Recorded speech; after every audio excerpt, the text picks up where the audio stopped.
There's been a lot of controversy behind Palworld recently, and I think people have misunderstood what this game tries to sell itself as. There have been accusations, hatred, and threats sent to the developers when their game's only been out for a week.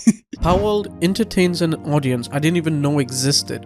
We've all played or heard about Pokemon growing up, and it's become a name that's known in almost every household. However, many of us have outgrown it. Pokemon appeals to younger audiences. Nintendo have made this clear for years. I am an adult now. When I see a new Pokemon style game that introduces guns, slavery, bestiality, I'm just stood there like, what the f? But apparently, it's triggered a lot of the gaming community, specifically artists, developers, and definitely Nintendo. There have been a lot of people accusing the use of AI for generating assets during Palworld's development. A lot of the pals are very similar to existing Pokemon from previous games, but if you look at the first few trailers of the game, it showcased the environment and art style dating all the way back to 2021, a year before ChatGPT was even released to the public. So what about later on? I'm gonna be honest, I do think AI was used for concepting the game, and that's a completely different thing compared to making assets. However, it does remove some of the magic that comes behind creative thinking. Is it ethical? Maybe not. I don't care. Is it illegal? No, it's not illegal. Palworld is free from copyright and all trademark laws simply because it hasn't stolen anything. It's just been inspired a lot of Pokemon. If the game was to use AI generated assets, this would be a different story, but it hasn't. If I ask AI to model me a tomato in Blender, it's gonna give me an egg. A f***ing egg.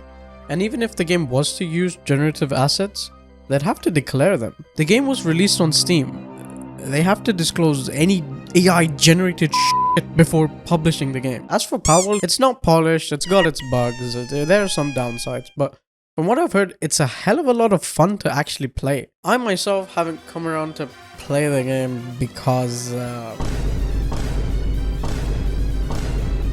yeah, whoever decided to nickname this game the American Pokemon or a Pokemon with guns is the single most intelligent, sentient life to ever grace this planet. I'm not even joking when I say that. Times are changing, and they're changing fast. I consider Palworld to be a test towards our industry. It's testing the lens of plagiarism and how far can a concept be similar to an existing design. It's even testing Nintendo's frustration, unironically. Gamers care about the quality and their experience, and Palworld excels in giving you that experience. I think it's important to acknowledge how indie games have now been rivaling some pretty big companies out there. It really is possible for someone to make an indie game and see it become an overnight success. Heck, I've seen it happen twice now.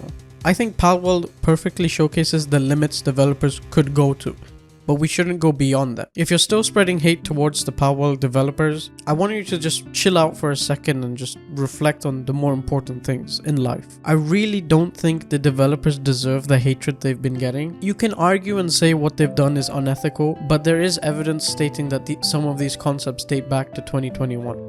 The more backlash these developers face, the more successful the game's becoming. So it's a double-edged sword for them. To spread some positivity, I want you to just comment down something you really like about Palworld, because even I haven't played the game myself yet.